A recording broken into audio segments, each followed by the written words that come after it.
welcome to the part 3. Now it's time to dive into the technical interview round, the part of the process where you prove you have the knowledge and skills for the job. For many, this can be the most intimidating round, especially if it involves coding tests, case studies, or technical problem solving on the spot. But don't worry, with the right preparation and mindset, you can ace it. A technical interview is all about assessing your job specific competencies. Depending on your field, this could include coding challenges, engineering design problems, analytical case questions, or task simulations. The interviewer wants to see if you can actually do the work required. For example, if you are applying for a software development role, expect questions on data structures or a live coding exercise. If it is an engineering role, you might be asked to solve design problem. If it's a marketing, you might analyze a hypothetical campaign. In short, be ready to demonstrate your skills. They may ask very direct questions about tools or concepts. Example like, what is polymerizing in OOP, or how do you conduct market research? And or have you worked through practical problems? Technical interviews often involve problem-solving scenarios where they evaluate how you think and approach challenges.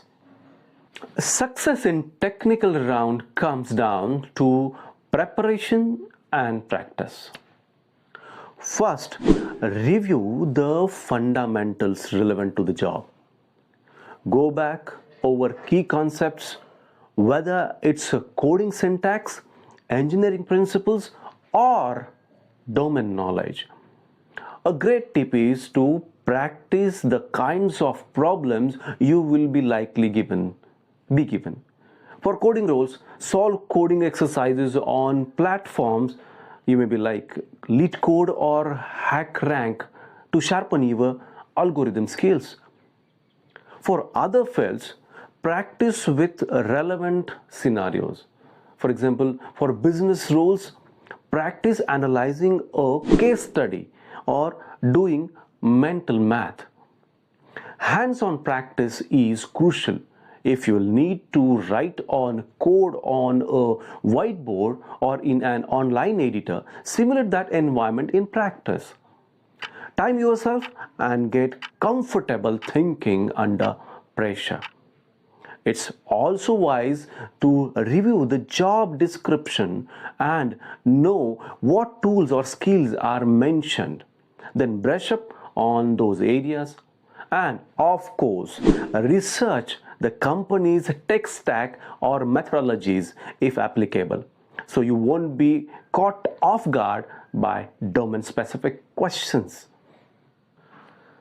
Technical skill is one thing, but interviewers also pay close attention to how you solve problems and communicate during the technical round.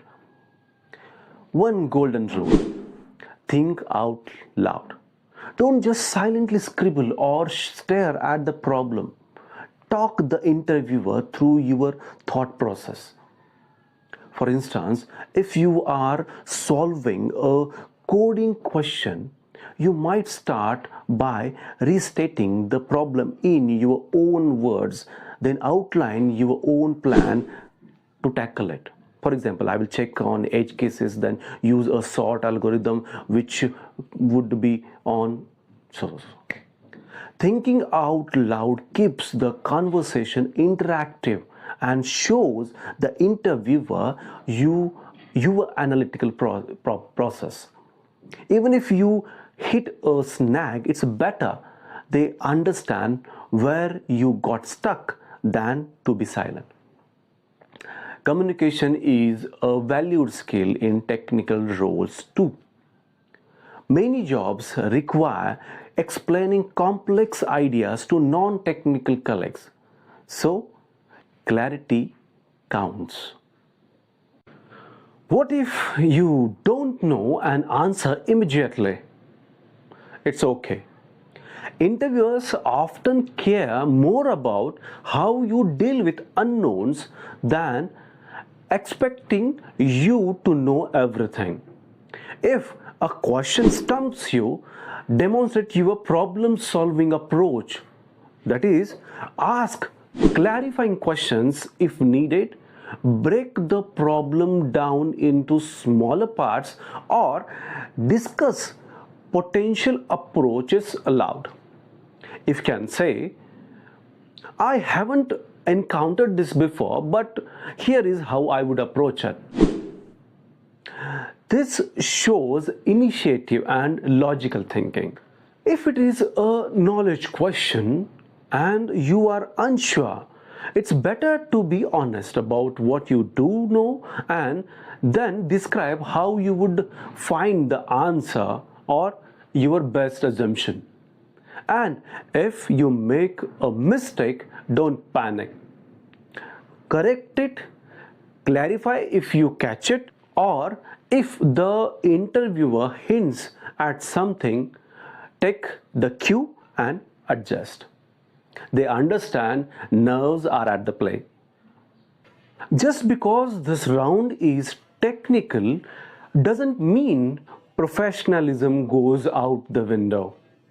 Continue to apply good communication principles.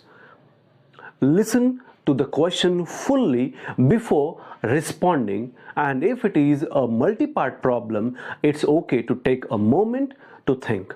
You can even say, let me take a second to organize my thoughts. Maintain a polite demeanor.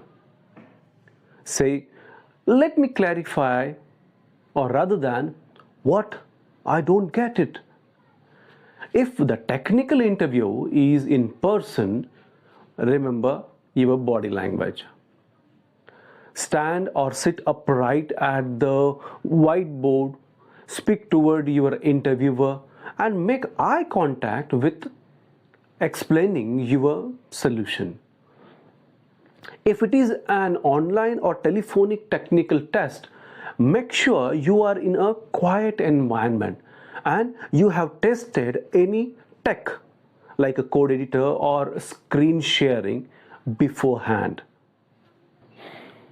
To prepare, it can be extremely helpful to do one or more mock technical interviews. For example, if you have a friend or mentor in your field, ask them to give you a realistic technical challenge or quiz you on technical questions. Treat it like the real thing. Time yourself, explain your reasoning, and even simulate the environment. If your real interview will be on Zoom with screen coding, practice that. If it is in person with a whiteboard, try solving on paper or whiteboard. Afterward, get feedback. Did you communicate clearly? Did you get stuck? And how could you handle that better? All this. Mock interviews are a safe space to make mistakes and learn. The more you practice, the more comfortable you will become with thinking on your feet. Great work!